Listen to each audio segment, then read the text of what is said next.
अस्सलाम वालेकुम। क्या आप जानते हैं कि महज प्यास और भूख बर्दाश्त कर लेना ही रोज़ा नहीं है।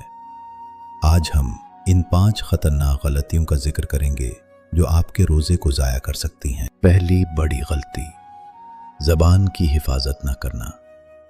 नबी करीम सल्लल्लाहु अलैहि वसल्लम ने फरमाया कि जो शख्स झूठ और बदज़बानी नहीं छोड़ता, अल्लाह को उसके भूखा रहने की कोई हाजत नहीं। दूसरी गलती, नमाज में सुस्ती। बग़ैर नमाज के रोज़ा ऐसा ही है जैसे बग़ैर रूह के जिस्म।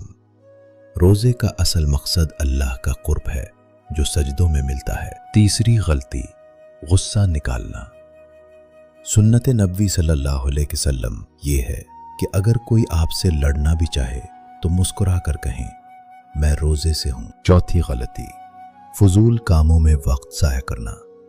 ये वक्त काटने का नहीं बल्कि जिक्र और तिलावत के ज़रिए बरकतें समेटने का है। पांचवी गलती, इफ्तार में इसराफ। एतदाल ही रोज़े की रूह है। अल्लाह हमें इन गलतियों से बचने की तौफीक दे। आमीन।